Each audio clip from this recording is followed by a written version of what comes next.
Start. महोदय, NEET PG की counselling समय पर न होने के कारण रेजिडेंट डॉक्टरों में रोष स्वाभाविक है।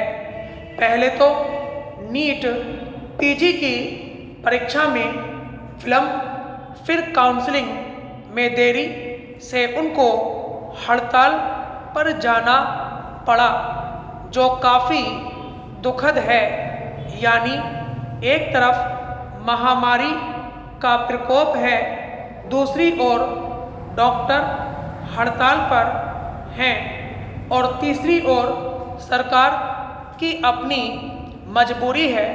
इन तीनों के बीच आम नागरिक पिस रहा है। डॉक्टरों की हड़ताल की सबसे बड़ी मार निर्धनों पर पड़ती है, क्योंकि सरकारी अस्पताल उनकी जीवन रेखा है। हमारे डॉक्टरों ने कोरोना के दौरान जिस तरह से दिन रात सेवा की है और आज भी कर रहे हैं, वह अत्यंत सराहनीय है। उनकी इन सेवाओं के लिए पूरा देश उनका ऋणी है, मगर उन्हें अपनी मांग मनवाने के लिए हड़ताल जैसे सख्त कदम उठाने से बचना चाहिए। बेशक ये उनकी मजबूरी हो, लेकिन इसकी मार निर्दोष गरीब मरीजों पर पड़ती है। उन्हें इसका ख्याल रखना चाहिए।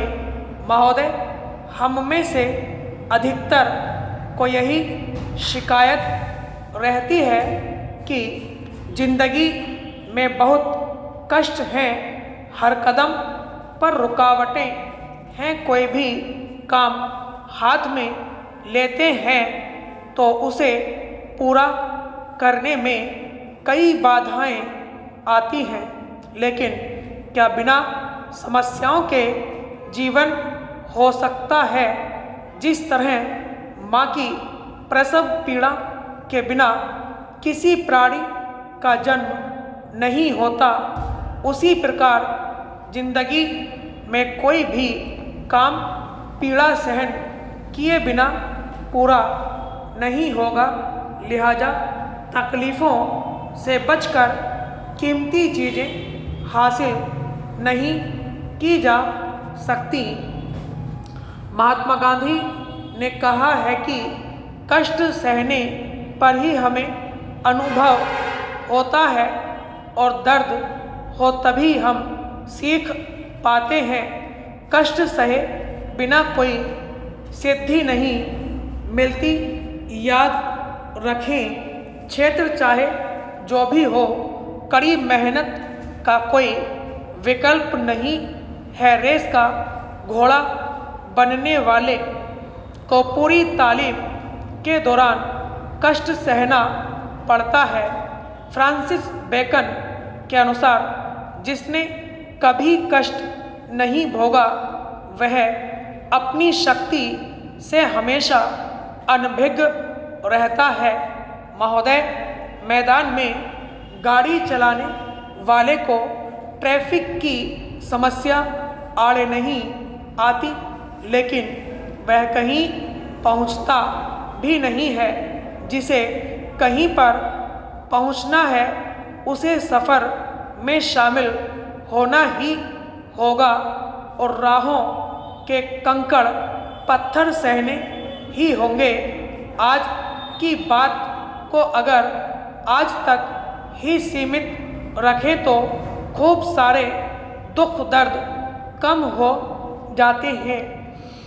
भविष्य की कल्पना कभी कभी आज की तकलीफ़ों को बड़ा करके दिखाती है, या कभी हमारी पलायन की प्रवृत्ति उसे पालने लगती है।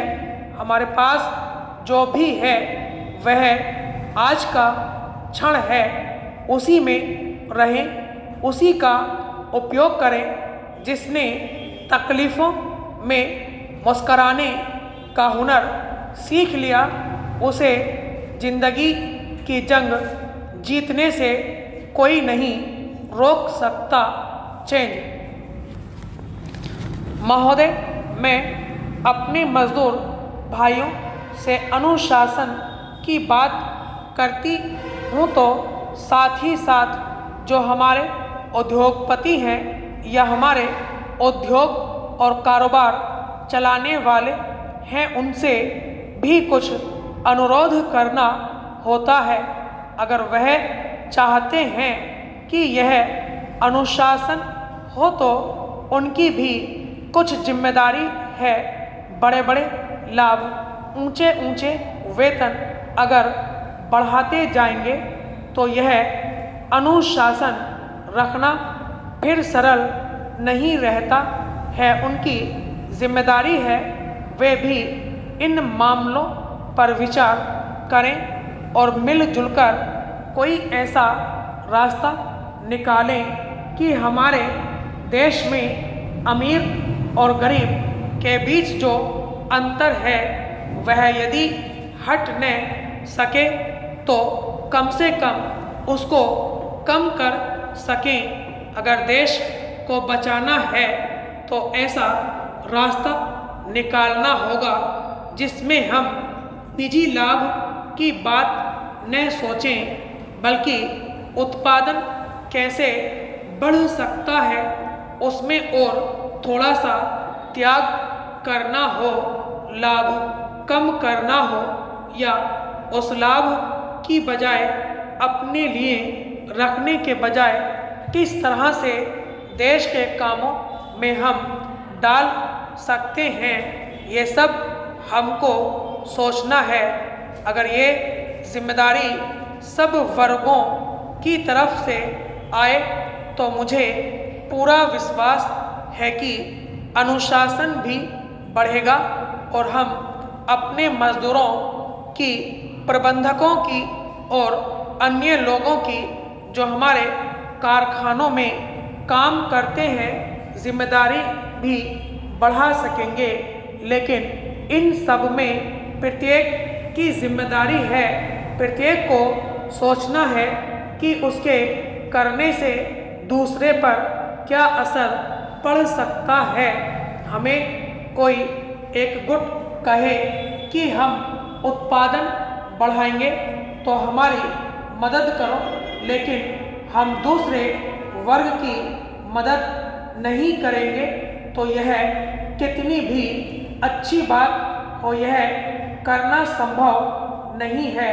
खासतौर से हमारे जैसे देश में जहां इतनी भयानक गरीबी है और जहां राष्ट्रहित के लिए और न्याय के दृष्टिकोण से भी इस अंतर को कम करना है।